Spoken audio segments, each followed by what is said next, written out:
Tiger, hindi ko naman hinahamag ito. Hindi niya gagawin na magpalit ng gulong para pumorma. Ang pinalitan mo lang dyan yung goma, no? Malinaw ang department order, walang mali, walang questionable doon. Kung ano man ang sasakyan mo, ang ipinagbabawal, palitan mo yung rim na hindi tama doon sa specs. So, pasalamatan natin dito yung LTO dahil mabilis yung kanilang pag-aksyon at nagkakaintindihan tayo.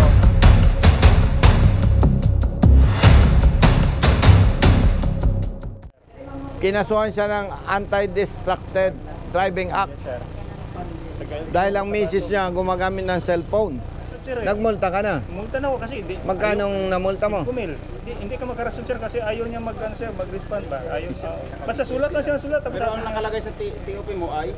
Sa akin, siyempre ako nag-drive. Tapos yung misis ko ang nanonood. Misis niya nagsa-cellphone, katabi niya, hinuli siya. Anti-Distracted Driving Act. Wala kang violation. Tinanong ko sa'yo kasi ano talaga ako. Sabi ko bakit ako hinuli na hindi naman ako nag-cellphone. Di ba, tutulungan kita. Ano ko daya niyo? Ako sabi. Ma'am, ako picture naman. Okay, thank you. Hi, ma'am. Ay, sir, dito, sir. Teka lang po, sir lang po muna. Baka maiuwi ko po yung cellphone nyo na wala sa oras. Bilisan nyo. Atras muna po. May flight pa kami. Oh, nakapila to. May bayad to eh. Dadaan lang po para tayo ay hindi mo magkagulo. Okay, kuya. Thank you. Teka lang po, ladies first muna po. Ladies first. 1, 2, 3, smile po. Okay, ma'am. Thank you. Thank you. Brother. Isa lang po. Ladies first. Ano nga yung problema mo? Sinong kasama mo? Sir, yung semester na palabas ko. O sige. Smile po.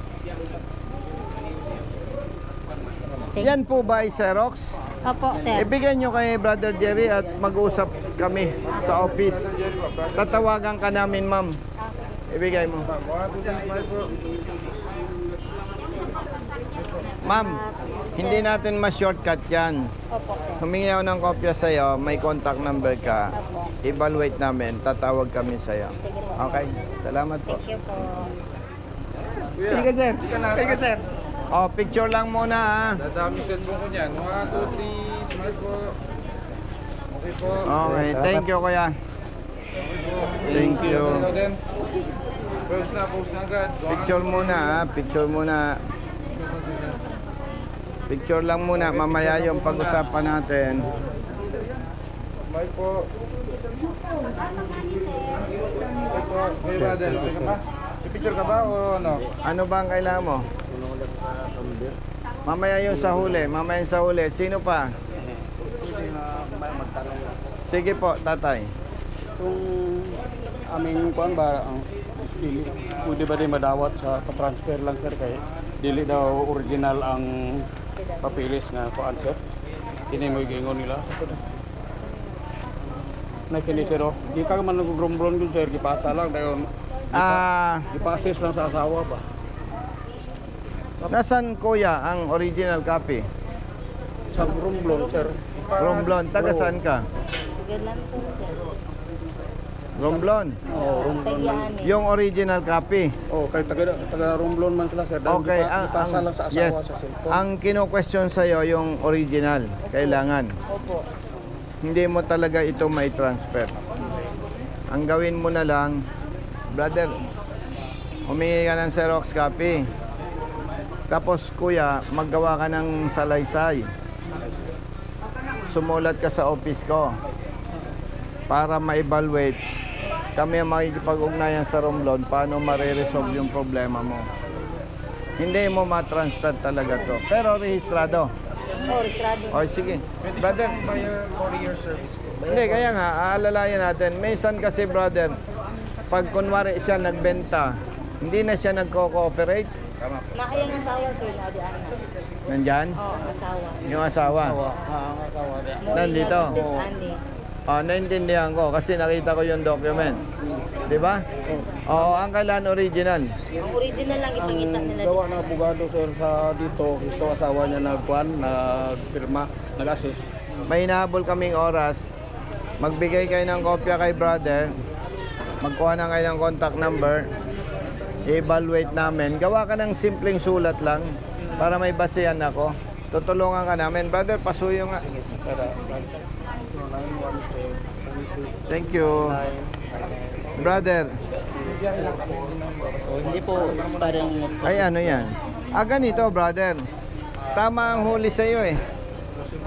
Ang multa sa ilaw, may problema ka, 5,000. Ticket po yan, sir. Oo. Tama ang huli sa iyo, kaya hindi kita matulungan. Ha?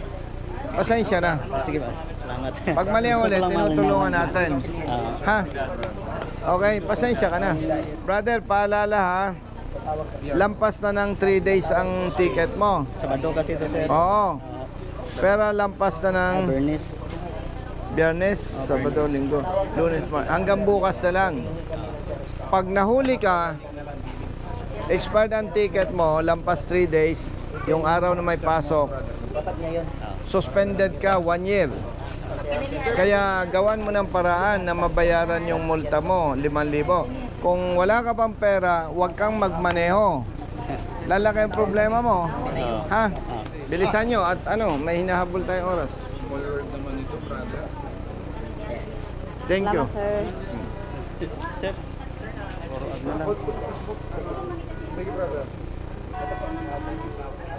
Anong problema ni Kuya? Yung kahapon, sir, ito reklamo. Ano daw ang violation? Gulong. Gulong din? Mali ang huli dito. Tumbler. Ang tumbler dito, no? Oh, let's go, tumbler. Safety tip, sir. Travel safety tip. Unang-una, huwag masyadong mabilis magpatakbo. Ikalawa, kung motorsiklo ang minamaneho, mag-helmet sa ulo. Pero kung handa nang mamatay, okay lang. Galit, sir. Sir, maraming salamat talaga, sir, sa iyo. Ingat, ha? Gamit ka ng Panginoon sa Oo, tulad namin, sir. ingat. License ko sir na expire, naputang ko sa U-Box, tapos nakadisgrasya ako, nakaligit ko ng kito. Nawala yung lisensya mo, no? Na-expire. Kaso boss, Gusto ko itong tulungan brother. Hindi, nakuha yung... tagal na sir ba, hindi ko naka-renew sir. Nawala yung lisensya mo, no? Yung, Nagamit ng iba. nagamit ang iba sir. Tama. Nagamit ang iba sir, hindi ko nakalimutan. Hindi, naiintindihan. Magkano daw multa? Yung nakapakwan ko, 15 mil yata sir. Brother, kunin mong contact number nito. Kukunin yung kwento niya, tsaka yung reference. Naniniwala ako sa kanya eh. Gandang umaga po.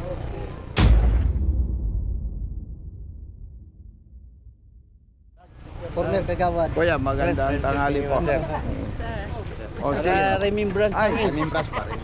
O, ito. Remembrance. Ito muna. Ayusin mo. Amen. Dalawa. Thank you. Thank you.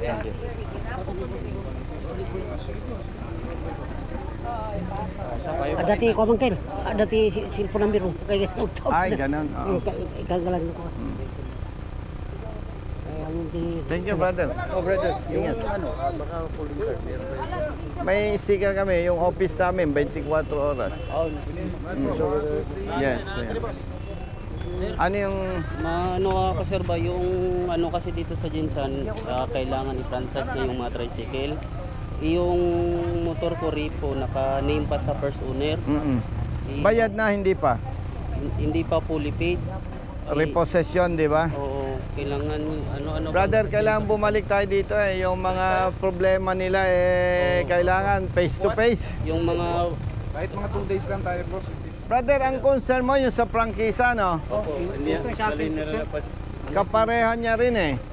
Babalik tayo dito. Balik tayo. Hindi kaya ng isang araw lang to. madami kami dito sir, ganyan lahat halos ang mga inanaing namin sa prangkisa. Legal silang naghahanap buhay. Kunwari brother, ikaw ay kasa. Nag-avail ako ng unit sa'yo, repossess. So ibig sabihin kuya, legal yon, yung transaksyon. Ngayon, gusto kong gamitin hanap buhay. Sa city government, hindi ako pwedeng mag-apply ng prangkisa dahil hindi nakapangalan sa akin. Maliban kung bibigyan ako ng authorization noong rehistradong may-ari. Pero ito, repossess na, tama? Kaya dapat ang magsa-certify yung kasa. Na sinasabi niya doon, na ito ay repossess at binebenta namin sa kanya hulugan. Siya ang magbibigay ng certification. Tama? Ang problema, pumunta ka sa kasa, hindi ka bigyan ng requirements mo. Ang problema sa akin, sir, kailangan i-fully paid ko daw muna yung motor bago i-transfer sa akin yung pangalan. Magkano ang monthly? 1.6 lang yung sa akin, 1.675. Brother Matt, hindi kaya ito ng shortcut eh, ano? Kuya, yun sa'yo ay prangkisa rin, no? Apo, bali, Pero hulugan ka pa eh, di ba? hulugan, 3 months lang po lang po, sir. Magkano ang monthly mo? 2.6. Gusto mo, hati tayo. 2.6 times 3 months 7.8 kalahati 3.9. Gusto mo, hati tayo? Ayaw daw niya, boss. Ayaw. Ayaw mo? Parang ayaw mo eh. Ay, nandun siya, boss. Eh. Arsap ka ba? O dahil arsap ka, hati na lang tayo. Kunin mo yung number nito. Okay na. Okay na? Wala ka na sa usapan, tapos ka na. O ito, magkano? 50, boss. Para makabawi tayo doon sa pangkal. Brother, okay na tayo ha. Thank you, sir. Picture. Hati na lang tayo. Pambayad po doon sa mga, tinulungan. Thank you. Joke lang po, smile. Joke lang, joke lang yan. Tama po kayo, Mrs. po ba, Mrs.? Tama po kayo. Halika. Smile po, ma'am.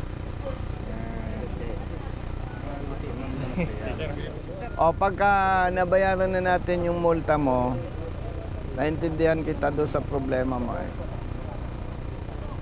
Hindi ka pa rin makabiyahe, wala kang prangkisa. Bago lang ito, sir, binigay sa amin ng magaling sa abogado. Pwede na daw yan. Hindi pa ito pwede pa, ano pa, iwan ko, hindi man ako ito nang galing sa abogado, sinunod na namin galing sa company. Kami pa rin ang nag-asikaso niyan. Rent to own pa lang to eh. Marin doon gali, walang Babalik talaga tayo. Hati na lang tayo sa multa. Tapos babalik kami. Salamat naman. Ayusin natin yung problema. Hindi kasi ito kaya ng madalian eh. Hawakan mo. Yan, magkuha na kayo ng number. Punta tayong Tumbler, doon na tayo mag-lunch. Sumama ka. Sino pa ba yung may issue sa Tumbler? Nasaan yung motor mo, brother? Tingnan ko nga. Ba't ang daming problema dito? Ang pinalitan mo lang, itong goma. Po, yung lahat naman ganyan, sir. O, proceed tayo sa Tumbler.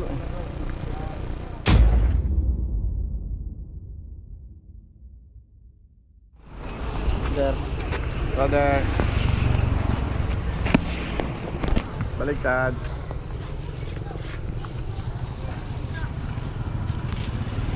Thank you. Hi, brother. Brother.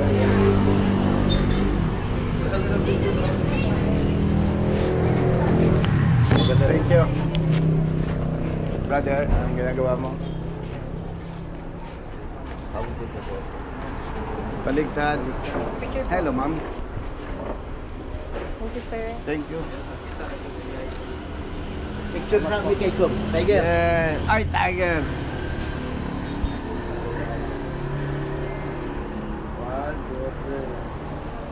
Tiger, sinong chip dito?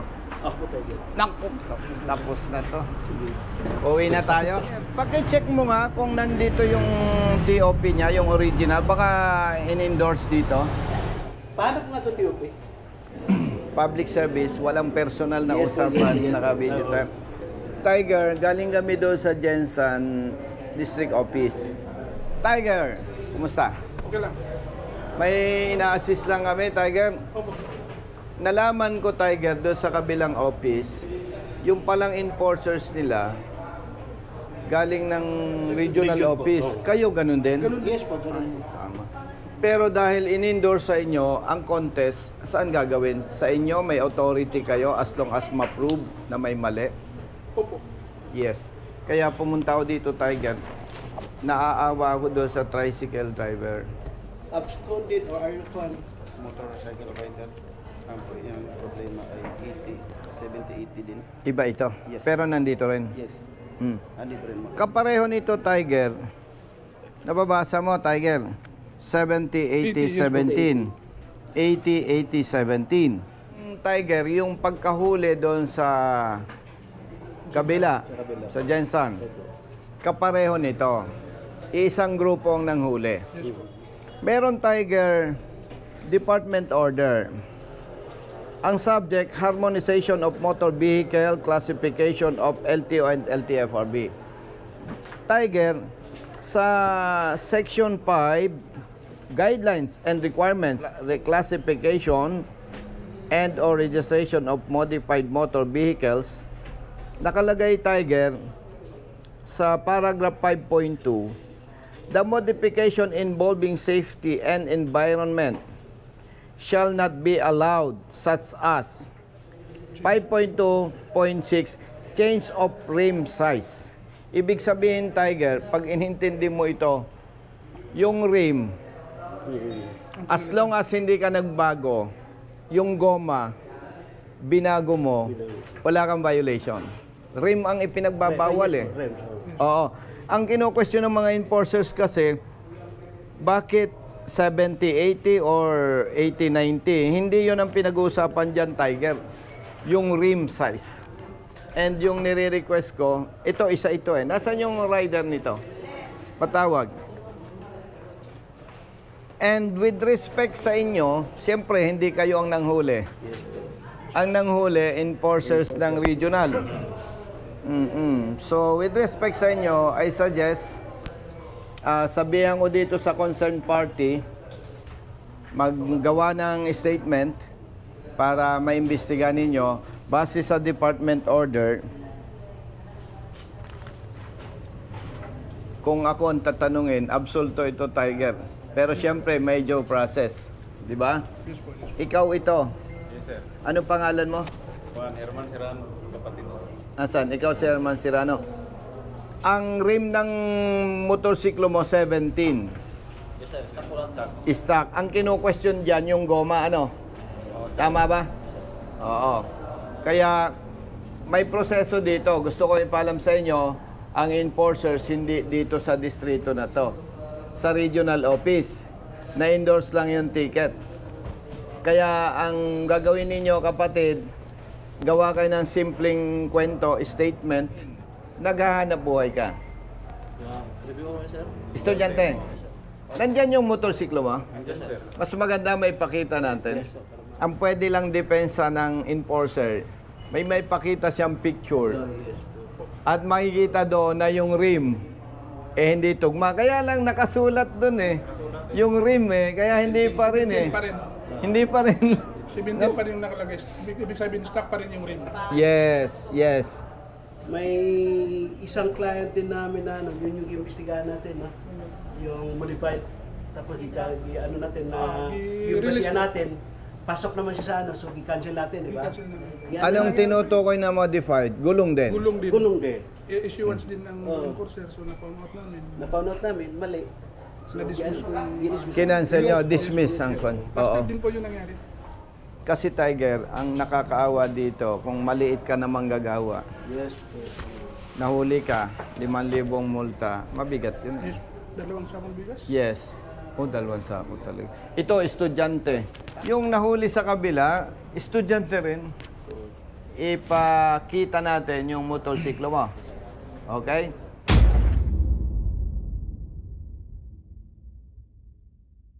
Kapareho nung sa kabila, yung rim, wala siyang binago eh. Oo. Pero katulad ng nabanggit mo, nakakatuwa, ikaw mismo nagsabi, nakasulat doon yung rim eh. Ang kino-question, Tiger, ng ibang enforcer, pag ito ay medyo lumaki, lumiit, modified, ay ang pinag-uusapan sa department order, itong rim eh. Rim size.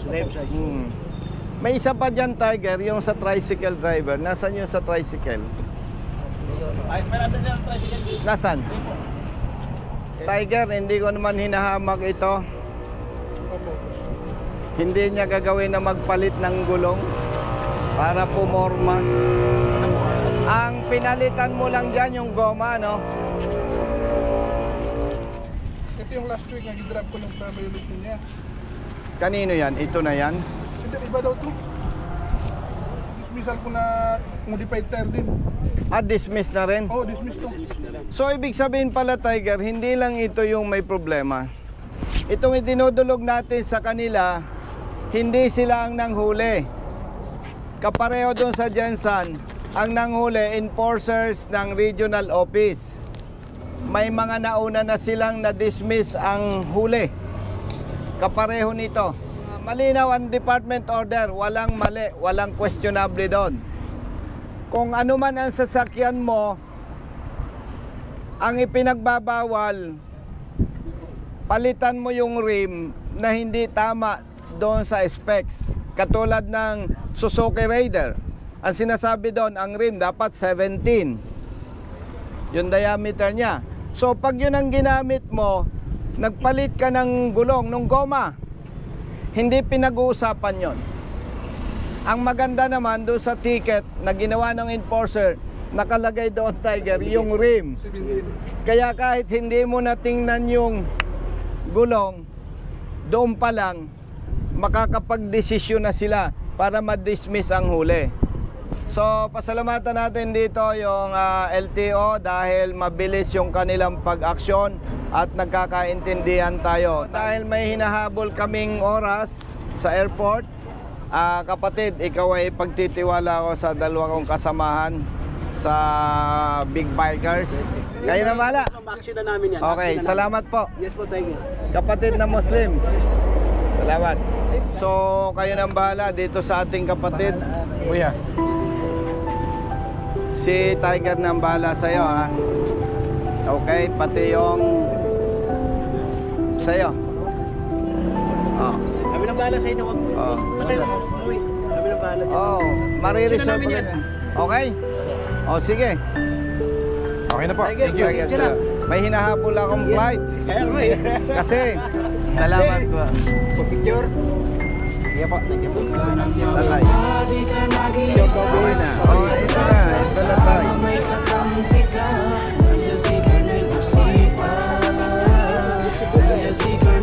Okay na tayo. Boss.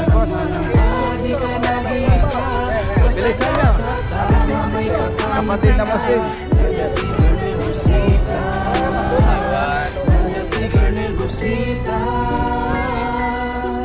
Bilat sa init, minsa'y basa din ng ulan. Pawis na gumuguhit sa mismo ring katawan. Kadalasang sumisingit, pagod nararamdaman. Ngunit diretso sa pagpihit, kumalaman ng tiyan. Bawat daan ng masikip, pinipilit malusutan. Marating lang ang lugar na dapat kong puntahan. Maihatid ng pagkain, serbisyong nakalaan. Para sa mga taong kailangan kong pagsilbihan. Napili kong hanap buhay, makipagsapalaran. Magdamag man sa daan, puyat man ay tatatagan. Para sa pamilya ko na laging nakaabang. Handa akong gawin lahat, mabuhay lang ng marangal. Kahit pa may sandaling, tila ba natatapakan ng karapatan sa tuwing minsan ay nararanasan. Di patas na pagtingin ng ilang nanunungkulan. Mga taong abusado sa kimsa kapangyarihan. Mamahali ka nag-iisa, basta't nasa tama may kakampi ka. Nandiyan si Colonel Busita, nandiyan si Colonel Busita. Huwag ka naman mamahali ka nag-iisa, basta't nasa tama may kakampi ka. Nandiyan si Colonel Busita, nandiyan si Colonel Busita. May pagkakataon din na tila naaapi. Mga tama na katwiran ay naiisang tabi. Mga dapat ay napapalitan ng mga mali. Dulot ay kalituhan kaya't laging nauuwi sa pagpataw ng multa na may akamang halaga. Kakarampot lang ang kita, aagawin pa nila. Perang dapat sa pagkain ng pamilya at iba pa sanang gastusin sa tahanan. Minsa'y walang wala pa ngayon. Alam ko na kung sinong dapat takbuhan, sinong dapat kong tawagan na pwede kong sandalan. Isang tao na kayang ipagtanggol ang sino man. Basta nasa tama ka, handa ka niya na kampihan. Ipaglalaban ng karapatan bilang isang malayang mamamayan sa bansang tinutungtungan. Ito'y munting panawagan panawagan sa kinauukulan. Pakinggan mga hinaing, wag pong bingi-bingihan. Huwag ka nang mangamba, di ka nag-iisa. Basta't nasa tama, may kakampi ka. Nandiyan si